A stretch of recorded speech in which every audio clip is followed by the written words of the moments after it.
AI is going to have a big impact. I just don't think that it is going to replace lawyers. It's going to be AI that is leveraged by lawyers will replace the attorneys that don't use it within their firm, just because the potential is borderline unlimited. At least that's how it seems.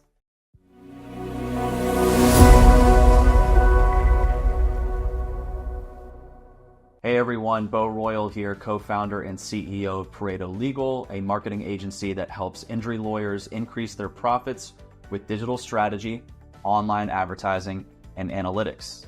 You're listening to the Pareto Legal Podcast, where we feature world-class attorneys, entrepreneurs, and legal experts. And today I am joined by Ron Latz, founder and CEO of LegalFenix, a marketing consultancy that offers fractional CMO services for law firms across the U.S.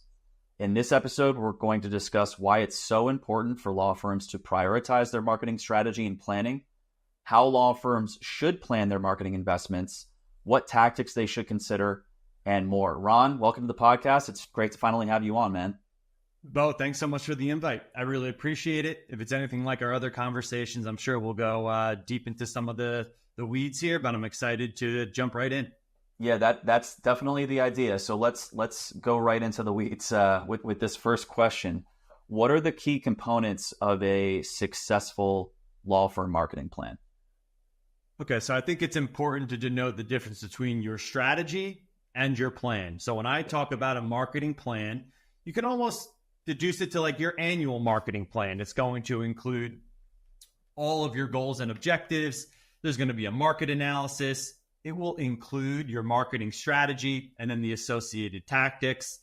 You're going to have information about your annual investment and how that's allocated across specific marketing channels.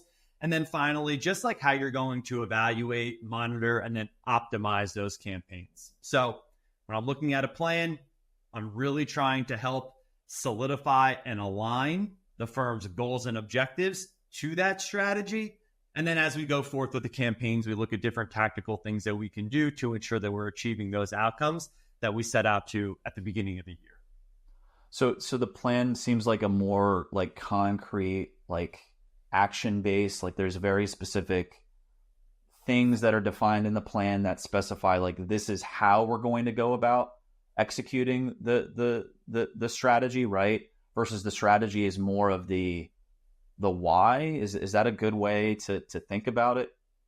Yeah, I like to think of these as living and breathing documents. So with my clients, this is something that we continually update and make sure quarter over quarter, or if there's a change mid-month, that we go back to that resource, because a lot of times these pieces of information are used to not only train and onboard and bring other vendors or possibly freelancers up to speed with what the objective is, but it's something that if you are pacing past your goals, right, adjustments are made to your marketing budget. Channels might be diversified. You might have reached a point of diminishing returns on a particular platform, so now you're adjusting and going to another platform. I like to think of that planning document as the resource that you provide to your internal team, your external team, vendors, partners, freelancers, and contractors. So everybody is rowing in the same direction. And the strategy, the information in the plan document, the strategy component tells you, okay, this is the strategy that we are deploying in order to, whether it's achieve a revenue goal, a case benchmark goal, maybe a geographic expansion goal. These are the actual things that we're going to attempt to deploy in order to achieve those outcomes. Now, obviously with your strategy, you're going to have associated tactical components to that strategy as well. And that just gets deeper into the weeds.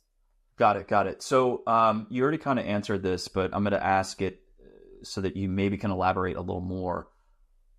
Why does marketing planning even matter? Like, why should law firms even care about it?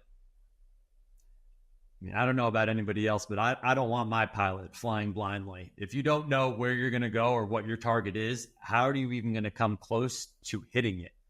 Right? Many firms say, I want more revenue, I want more clients. But whether you use SMART goals or you're leveraging another system or operating system to help identify how you're going to achieve the goals that you've set out for, I think having a plan in place so that you can go back, cross-reference it, and ensure that you are doing the things that you believe are supposed to be done to achieve that objective, it just keeps everybody accountable, everybody on the same page. It eliminates, well, doesn't eliminate, but it minimizes pointing the fingers, because this is a piece of information that's supposed to bring everybody together so we're all rowing in the same direction.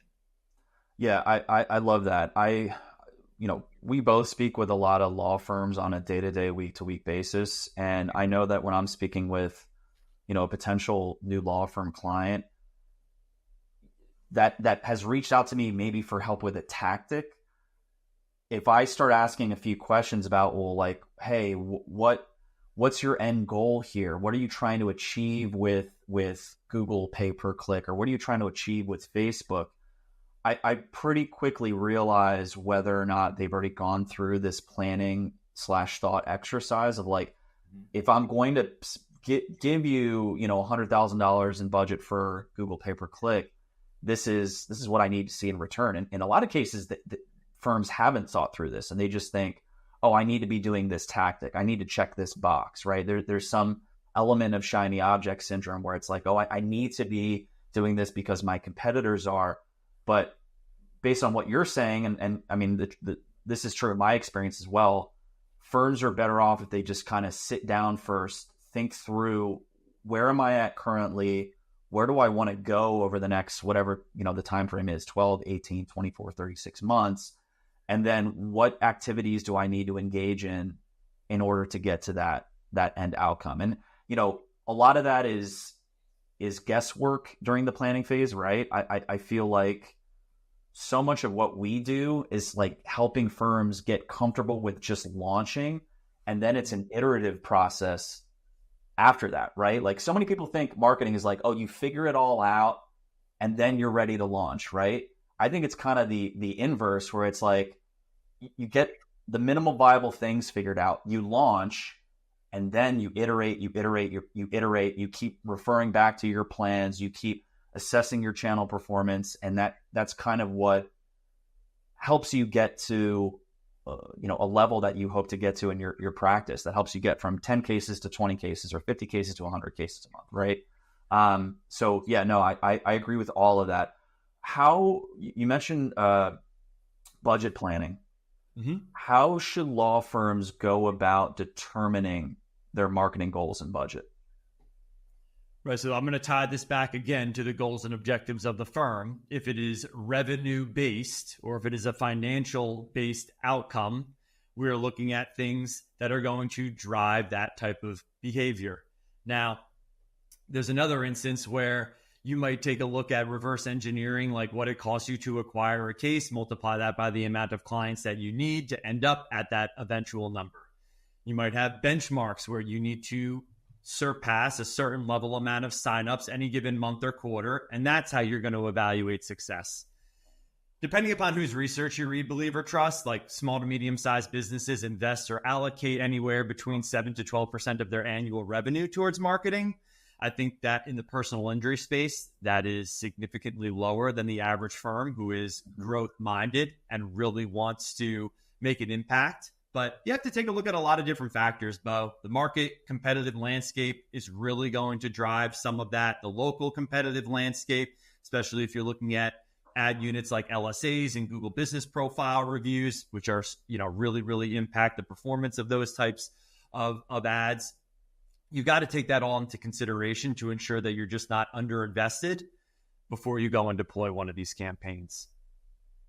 It seems like there's a need for the finance department, or whoever the key person is on the finance side of the firm, to be involved with this process as well. Is that a fair assumption? I mean, anytime I have somebody within the firm that brings a resource from finance, I'm incredibly happy, because they really know, they're the ones that are sending the transaction reports of every single line item that the firm is paying for, whether they know it or they're completely unaware of it, right? So, anytime those individuals want to join the conversation, the more the merrier. I think it just helps us develop more accurate expectations and then reset those in the event that we run into a market behemoth, or we, had bandwidth or capacity concerns, right? You can adjust accordingly based off of the dynamics surrounding you.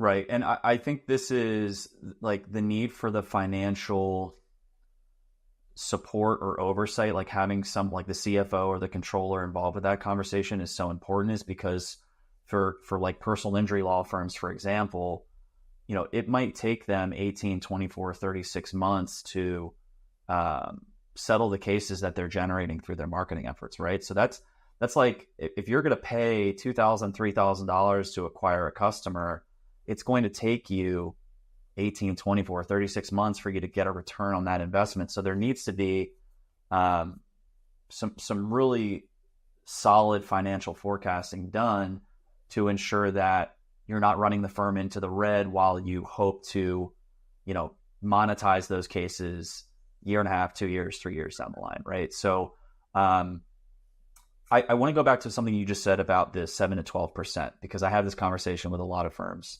Sure. Too. Like, can you talk about like different firms, like what stage they're at? Maybe they're in more of like a maintenance phase, or like they want to focus more on profits, or maybe they want to focus more on growth.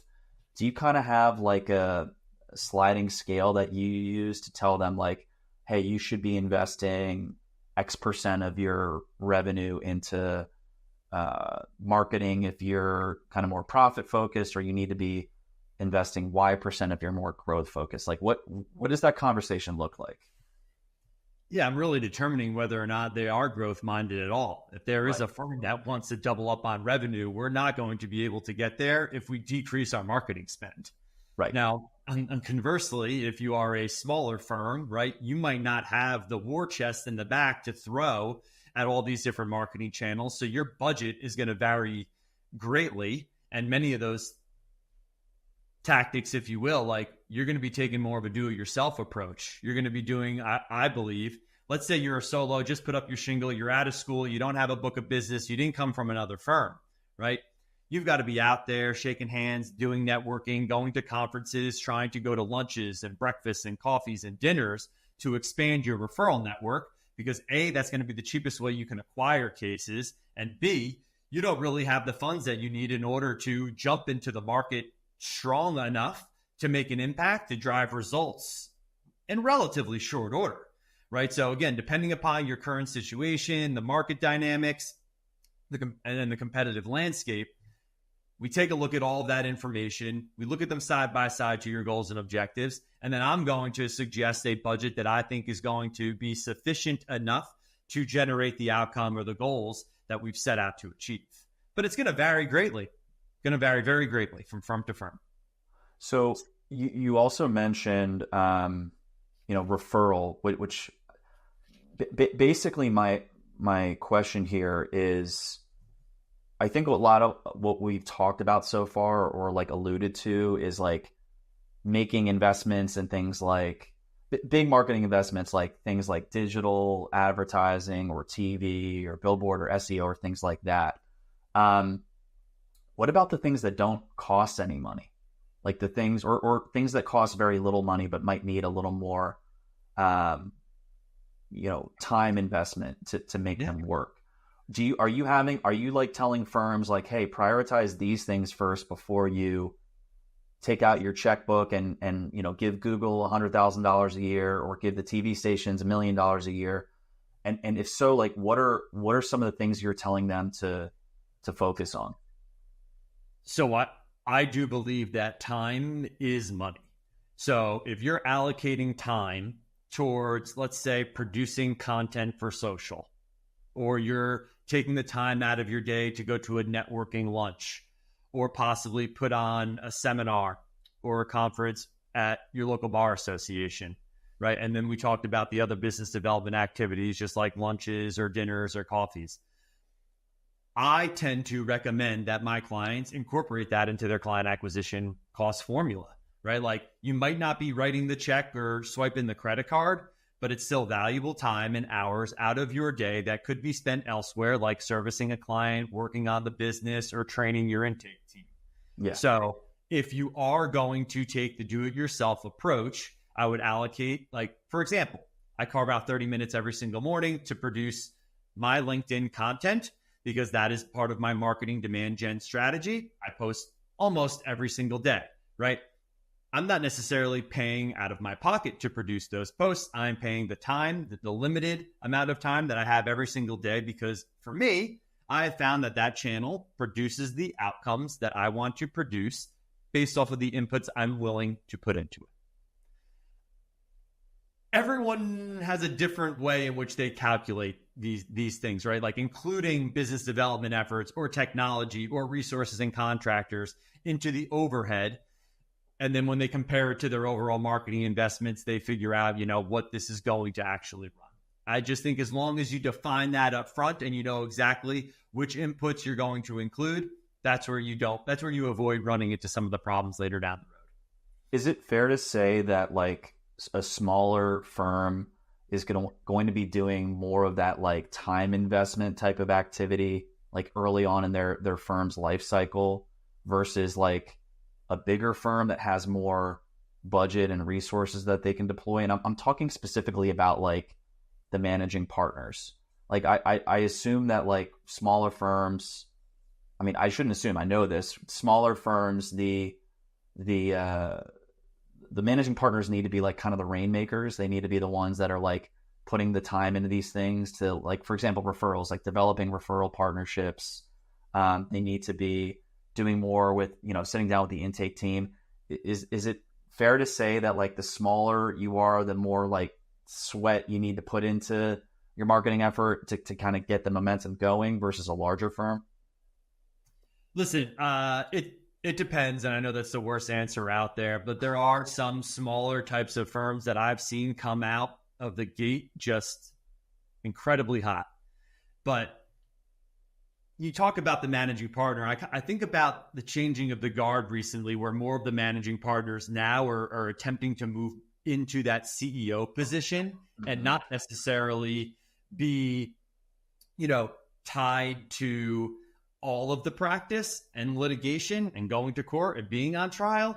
I think they're kind of moving into that CEO role where they are responsible for managing a lot of these efforts, continuing to network, kind of putting the business development hat on. But I think that there's a wide range of firms that kind of, some do more do it yourself and others are happy just to outsource because they have the funds to do so. Right. And fair enough on the, it depends. That's like my go-to response for any marketing question, because it's on a case-by-case basis. Sure. So let's talk about, we've talked about investment. When is a law firm ready to make a significant monetary investment in their marketing and advertising? So like we talked about time investment, let's do the other type of investment. When is a firm ready to like put budget behind their marketing and advertising? I'm going to talk a little bit about service and process first, because I think ensuring that is in place and on lock is of the utmost importance. So before you are making a significant investment into your marketing, intake needs to be a well-oiled machine. Service needs to be as world-class as humanly possible. And then you've got to have the appropriate bandwidth and capacity to take on that additional work if that campaign is as successful as you want it to be. Now, listen, if you're not aggressively growth-minded, you don't have aspirations to open up your 4th, 5th, or 6th office, you don't want to bring in your 8th, 9th, or 10th attorney, right? Like, you don't have to invest aggressively in these marketing channels if what you're doing is already working.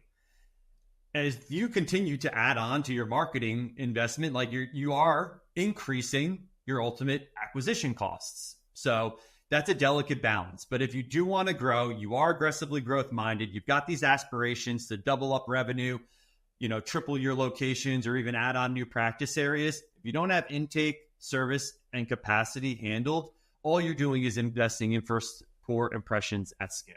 And that's the last thing that you want to do, is not be able to handle all that business, because then you're just going to produce unsatisfied individuals, not even clients. These are prospects that are now unhappy with the level of service that was provided. And then they go back and tell their friends, family, and colleagues about how poor it was.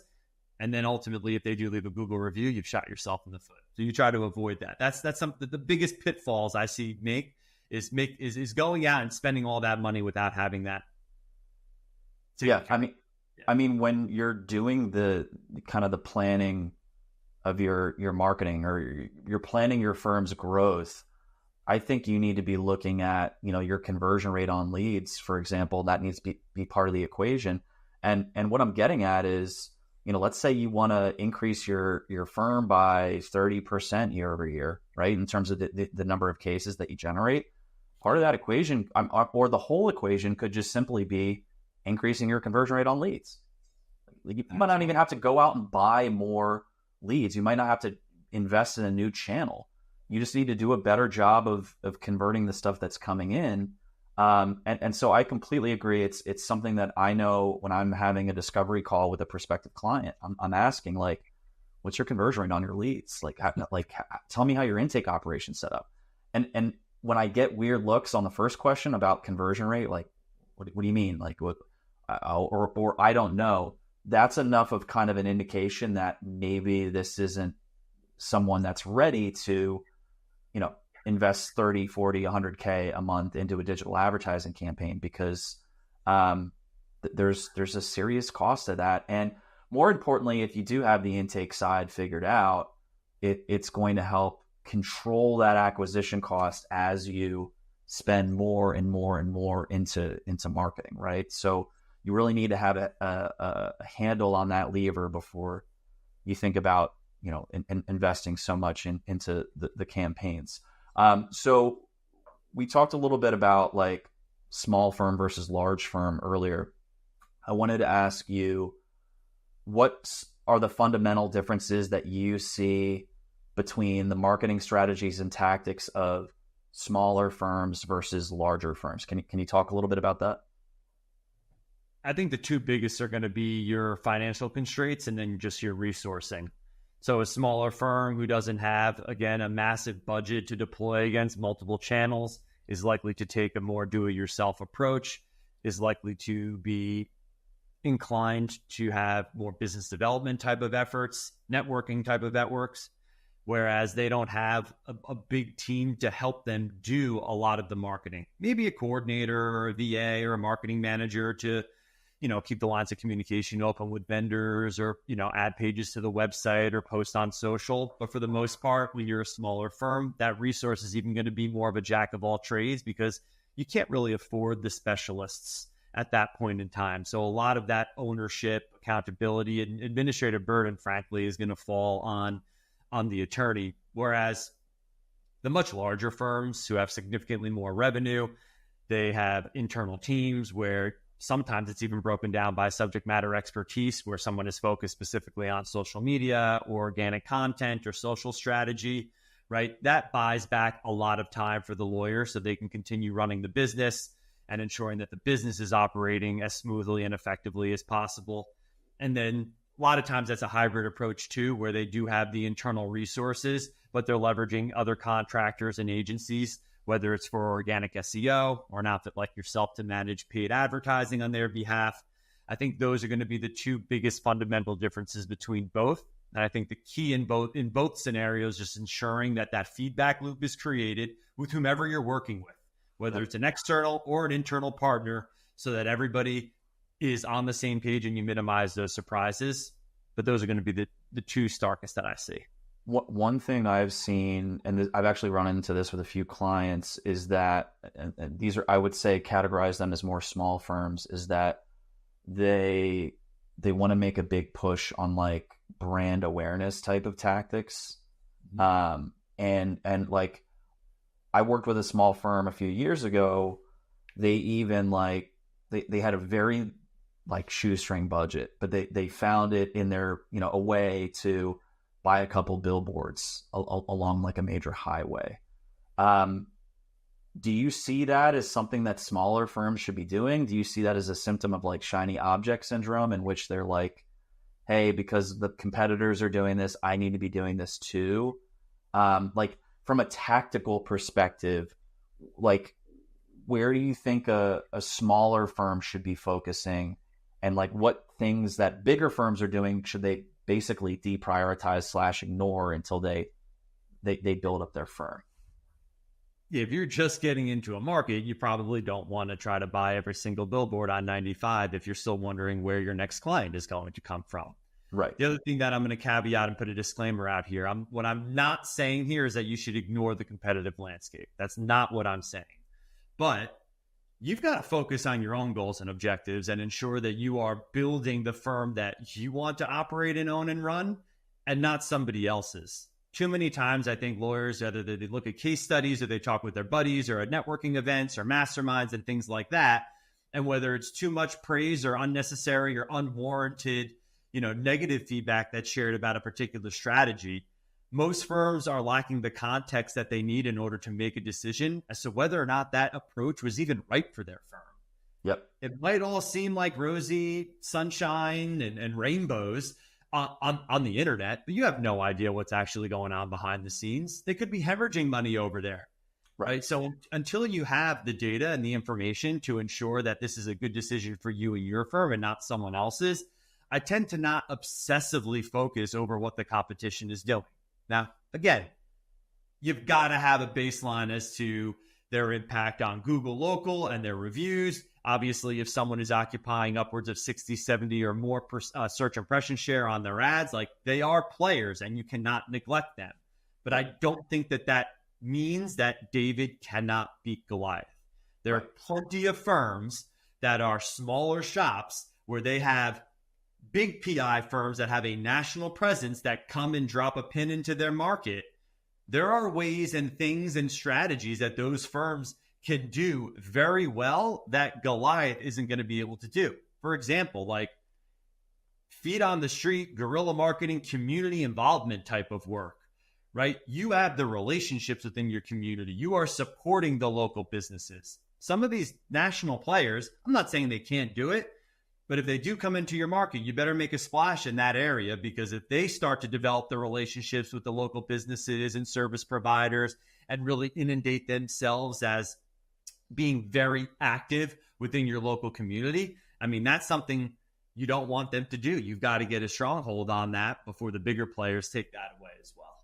I think what you're alluding to, and you can correct me if I'm wrong here, is positioning, right? So basically, David, in this case, the smaller firms, they're going to have more, what's the way to say it?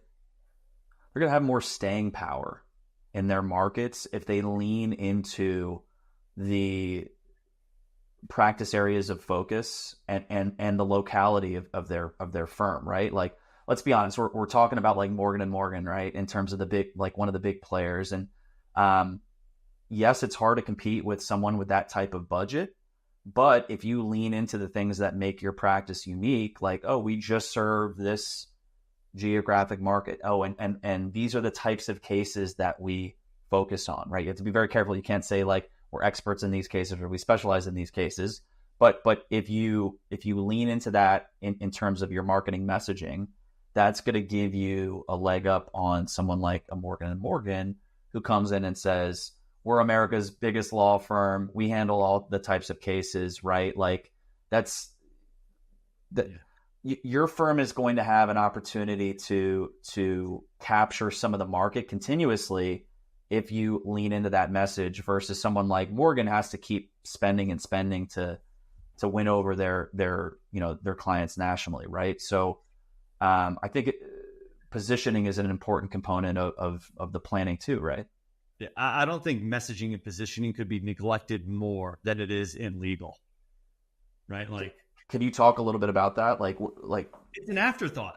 It's an afterthought, very much so, like many strategic discussions are when you go to an agency that you are hiring to execute a specific type of marketing campaign. The good ones are going to do a deep dive into your strategy, your goals and objectives, understand your messaging and positioning. The others that are slightly more order taker status are going to take your money and run your ads and write your content and optimize your pages, right? Like, messaging and positioning is a crucial component in your unique differentiators and how your prospects are going to compare you in their mind to all the other options that they have at their disposal. It's not just the law firm next door, right? it's do it yourself. It's LegalZoom. It's like, I'm going to call my cousin Johnny because he's got a good financial advisor and ask him what I should do type of stuff. Right. Like, that is seriously neglected in most of the firms that I work with. And I try to bring it back to that because their unique selling proposition is ultimately what's going to, on their website, on their ads, on their landing pages, is going to hopefully separate themselves from the rest of the market. Right. I think in the conversations I've had with firms about their positioning, there's sometimes a hesitancy to kind of just double down on, hey, like, if you want more motor vehicle accident cases, we're going to need to like reorient the homepage. We're going to need to like update all the messaging to say this, because it's like, well, I'm also generating some med mal cases, or I'm also generating some employment law stuff. Like, you know what I mean? So that there's almost a fear that they're going to, throw away some potential revenue. How do you, when you get that kind of pushback, how do you help firms like realize that this is still the right decision to make? Yeah, those aren't easy conversations, because you've got, and I find it most prevalent in the general practice firms, because there's multiple practice areas. So there's competing priorities amongst all the stakeholders. Yep. When they're making marketing decisions and trying to figure out how they're going to allocate the investment. You've only got one primary category in GBP. You've only got X amount of space in your primary homepage title tag, right? If you've got one website, right, like at least you can link all towards it. But then that's when you get into conversations about multi-sites and you're like, well, what about all these legal directories? You can only point them to the one site. Right. So again, I know I sound like I'm beating the dead horse here, but at the end of the day, we're going to align that message, that positioning, that title tag, that category to whatever the ultimate goal and objective is. If we are out here and we want to drive as many MBAs as we can, I'm sorry, it is not in your best interest, Mr. or Mrs. Law Firm, to have estate planning or divorce law as your primary title tag or your primary category in your Google business profile. Right. Now, if you don't care about that and you want to make it, you want to have the generic type of approach, that's okay. But we have to know that we're going to compromise market share, because we're just not going to be as authoritative as those other players who are niched down and specifically focused in one area of the law and not six. Yep. Yeah, I don't think you're beating a dead horse, because this basically what we're getting at to our listeners is these are all things that need to be decided up front. And these are conversations that need to be had, decisions that need to be made before you even think about hiring an SEO vendor or, running a Google LSA campaign, right? Like, you need to be really clear and intentional with what it is you're trying to do, how you're going to go about doing it, and the how might change over time. That's fine. Like it will change, because like we said earlier in the podcast, marketing is a completely iterative process. You're never done. You're constantly learning. What you need to do is set up those feedback loops, set up those systems so that you can, over time, understand what's working, what's not working, and adjust your marketing strategy and tactics accordingly. So awesome. We've covered so much so far. I got a couple more questions for you, Ron. Sure. So let's talk tactics, law firm marketing tactics specifically. Which tactics are you bullish on these days? I'm most bullish on the ones that are working for my clients and their portfolios, right? It's funny where you hear on calls, and I'm sure that you've heard the same, like people will call you, want to talk about ads, but then they might tell you, but ads don't work for our firm, or we've tried ads and we failed, or we then had to go somewhere else, or you shouldn't do this or that. I believe that it all works. It's just whether or not it works for you at the right time. If it's like not the right time, like that doesn't mean that is going to be a failure for everybody. I think as you see the volatility in the search engine results pages because of the ongoing, not even introduction, but not involvement, but from SGE to AI overviews, you see AI being baked into the results right now. Mm-hmm. A lot of people are chasing that shiny object. I think it's going to be very interesting to see how that plays out, given legal is one of the YMYL, your money, your life categories. And Google's got to be really, really careful as to not appear as though they are making legal, financial, or health advice. Basically what this is just a glorified featured snippet, 0-click result where they're scraping the answers to the questions and putting them directly on an overview within the search results pages. Now, interesting.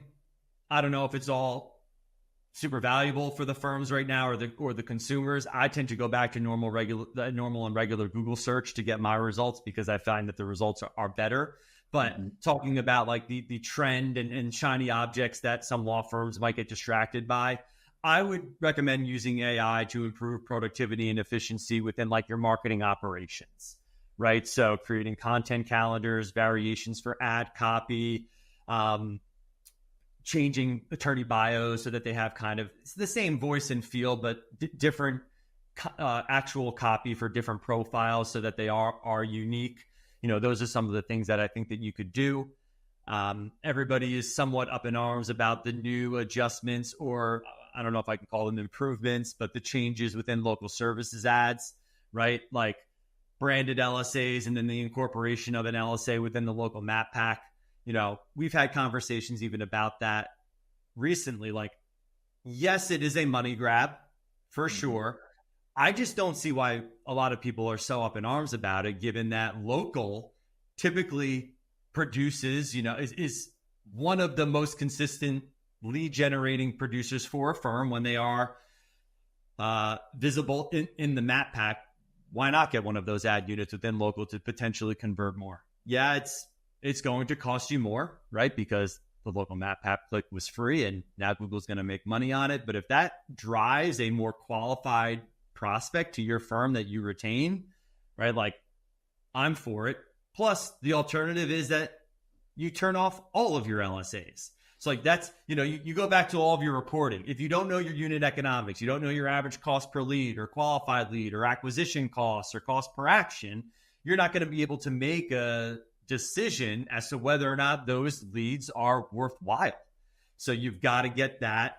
Your reporting infrastructure, that's all got to be completely configured so that you can determine, like, does this make sense to do or not? Those are the two biggest things. But you know what?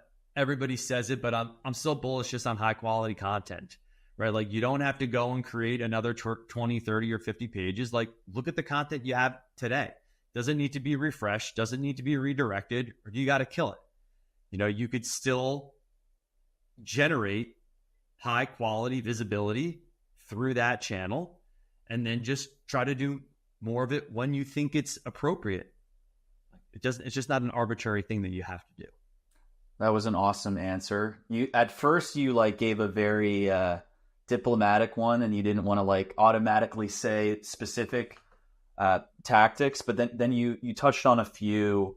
You talked about local search. I'm candidly still bullish on local search. I think every firm needs to be looking at local SEO, Google Business Profile optimization. They need to be targeting very local keywords in their paid and organic campaigns. You talked a little bit about generative AI. I think you mentioned that more as a shiny object, though. What was the last thing you just mentioned? I'm blanking on it.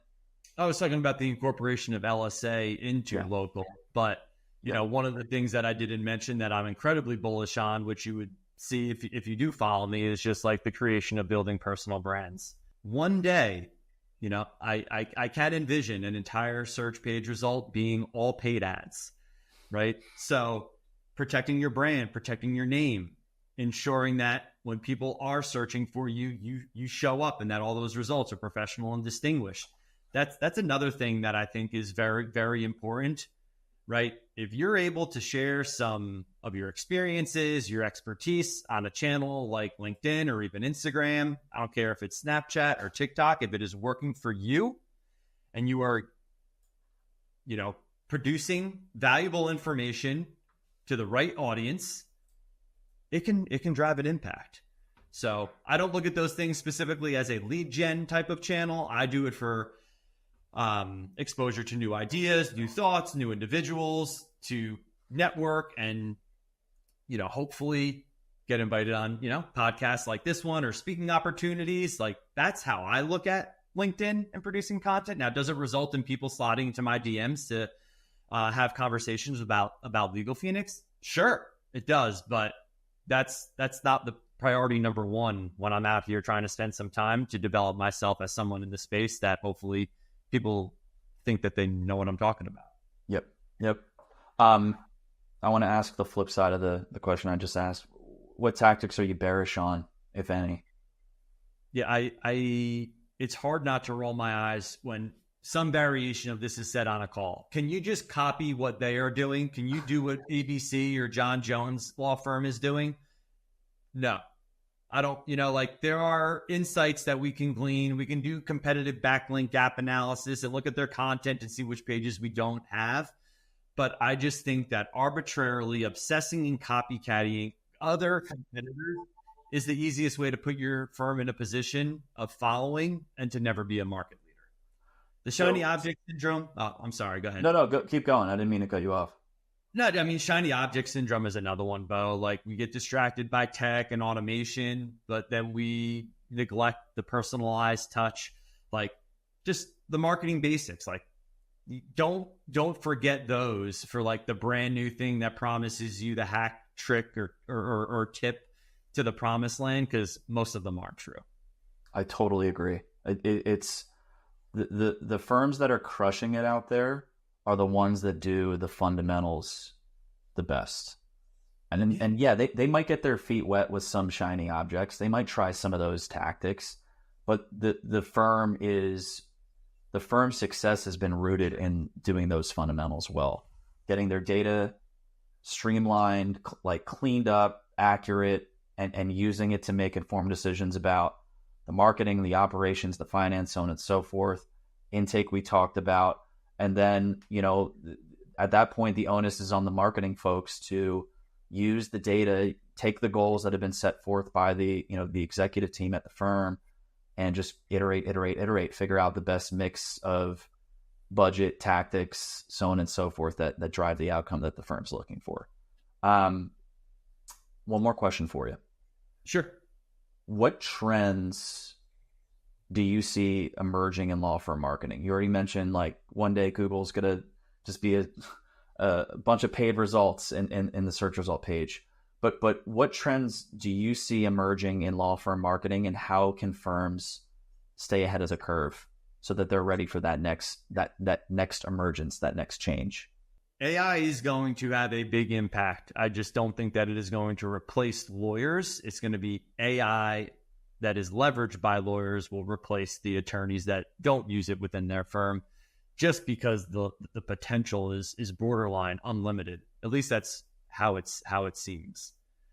I think that when you are using a tool like that, there's still the need to remind individuals to, like, not trust it blindly, verify it, confirm it, edit it before you put that stuff out into the world. Avoid putting personal information in there, just because of the safety and confidentiality that's required within the legal space.